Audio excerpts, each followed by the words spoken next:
Hello friends, good evening. आज हमने Nifty में एक गैप अप ओपनिंग देखी और वो पूरे दिन सस्टेन रही। ये आर्ली चार्ट है निफ्टी का और 19,700 जो एक स्ट्रॉन्ग रेजिस्टेंस हमने बताया था आपको, 19,700 से ही प्रॉफिट बुकिंग हमने एक थोड़ी सी सेलिंग देखी और 19,700 के नीचे निफ्टी ने क्लोजिंग दिया। पर पूरे दिन ये जो बाइंग हुई इसके पीछे कारण कुछ और था, हम आगे विश्लेषण करेंगे उसका। अब कल के लिए क्या लगता है, डेली चार्ट्स पे अगर हम बात करते हैं, डेली चार्ट्स पे 19,700 अभी भी एक स्ट्रॉन्ग रेजिस्टेंस का काम कर रहा है। 19,700 के ऊपर डिसाइसिवली ट्रेड करने पर हम 19,800 और 19,900 तक के लेवल निफ्टी में देख सकते हैं। नीचे 19,500 जो कल का लो था वो स्ट्रॉन्ग सपोर्ट का काम करेगा। 19,500 के पास तक कोई भी डिप आती है तो बाइंग अपॉर्चुनिटी होगी।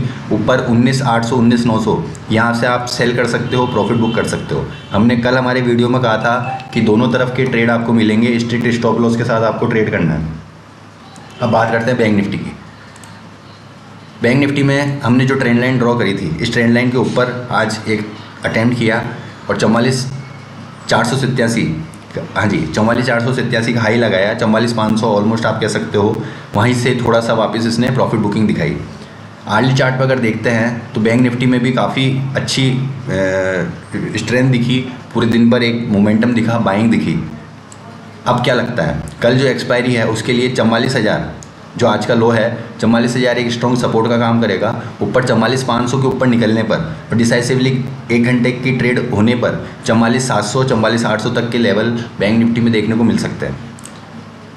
जैसा मैंने बताया कि आज का जो हीरो था वो था फाइनेंशियल निफ्टी। फाइनेंशियल निफ्टी की आज वीकली एक्सपायरी थी और वीकली एक्सपायरी के चलते आज तकरीबन 11 साढ़े 11 बजे एक स्ट्रॉन्ग कैंडल फॉर्म हुई और उसने पूरे फाइनेंशियल निफ्टी ने निफ्टी और बैंक निफ्टी का फेस बदल दिया, आप कह सकते हैं मोमेंटम बदल दिया। और शॉर्ट कवरिंग के चलते फाइनेंशियल निफ्टी में जो शॉर्ट कवरिंग थी इतने दिनों से, ये जो कल जो शॉर्ट कवरिंग हुई और यहाँ पे जो शॉर्ट क्रिएट हुए, ये जो गैप हुई, ये गैप अब फिल हुआ और इस गैप फिल होने के बाद अच्छी शॉर्ट कवरिंग हमें देखने को मिली जो फाइनेंशियल निफ्टी को 19,880 तक के लेवल्स तक लेके गई। फाइनेंशियल निफ्टी में अच्छी क्लोजिंग देखने को मिली।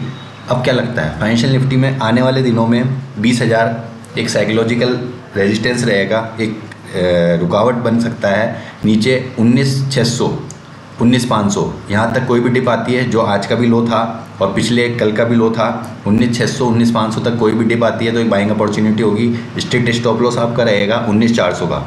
ऊपर 20,000 के लेवल के आसपास आने पर आप प्रॉफिट बुक कर सकते हैं। 20,000 20,100 ये प्रॉफिट बुकिंग जोन होगा, जो पिछले दिनों का हाई है। ये आपका 21 सितंबर का हाई है। उसके बाद आपने लगातार गिरावट देखी और अब आप वापस 20,000 को अटेम्प्ट करने जा रहे हैं, तो तकरीबन 1 से सवा महीना आपको इस बात को हो चुका है। तो आपको 20,000 पे सचेत रहना है, वहाँ पे प्रॉफिट बुकिंग भी ज़रूर करनी है।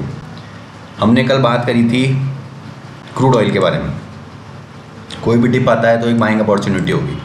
क्रूड ऑयल में अगर हम देखते हैं तो कल जो लेवल्स थे 7,200 के आसपास चल रहे थे, हम जैसा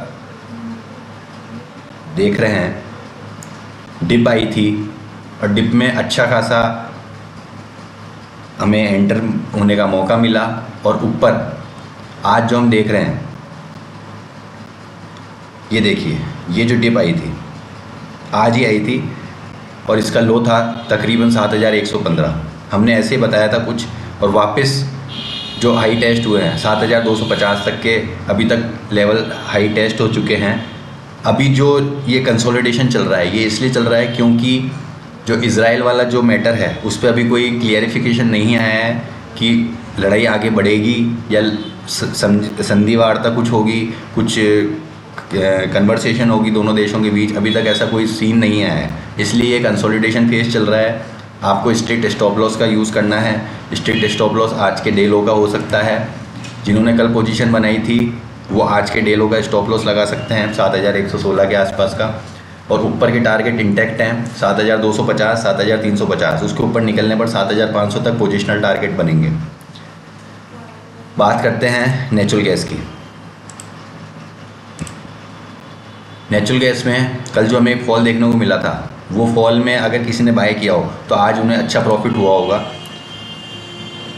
आर्ली चार्ट पर अगर हम देखते हैं तो कल ये फॉल मिला था हमें, ये कल फॉल हमें मिला और आज उस स्टॉप लॉस के साथ जो हमने दिया था, उस स्टॉप लॉस के साथ आज हमने वापस अच्छा प्रॉफिट बुकिंग जोन भी देखा है। तो अब ये जो जोन चल रहा है 290 से लेके 270 का, जैसे पिछले कुछ दिनों में 230 से 250 का जो लेवल था, अब वो बदल के 270 से 290 का हो गया।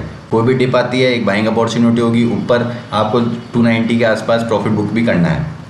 ये व्यू था हमारा नेचुरल गैस पे। अब बात करते हैं हम डॉलर इंडेक्स की। डॉलर इंडेक्स काफ़ी कूल ऑफ हुआ है। जो हमने लेवल्स देखे थे 107 के आसपास के, वहाँ से कूल ऑफ होके अब 106 तक आ गया है। ये शो करता है कि यूएस मार्केट में, डाउ में और नैस्डैक में एक अच्छी तेज़ी हमें आने वाले दिनों में देखने को मिल सकती है, जिसके चलते इंडिया इकोनॉमी में, इंडियन मार्केट में ऑटो, आईटी, बैंक्स, इन तीनों पे आपको नज़र रख के चलनी है। कोई भी डिप आती है तो एक बाइंग अपॉर्चुनिटी होगी। आज हमने ऑटो सेक्टर में ज़बरदस्त तेज़ी देखी, आईटी में हमने ज़बरदस्त तेज़ी देखी, तो ये आगे भी कंटिन्यू रह सकती है। तो हमें इन सेक्टर के शेयर्स पे फोकस करना है। कोई भी डिप आती है एक बाइंग अपॉर्चुनिटी के तौर पे हमें उसे देखना चाहिए।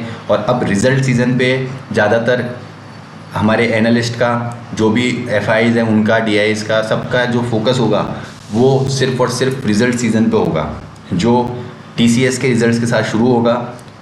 तो आने वाले दिनों में हमें आईटी सेक्टर पे बुलिश रहना है। कोई भी डिप आती है तो एक बाइंग अपॉर्चुनिटी रहेगी। तो ये कुछ व्यू था। अगर आपको पसंद आता है, शेयर सब्सक्राइब कीजिए अपने फ्रेंड्स के साथ और कमेंट भी ज़रूर कीजिए। मिलते हैं कल, तब तक के लिए टेक केयर, गुड बाय।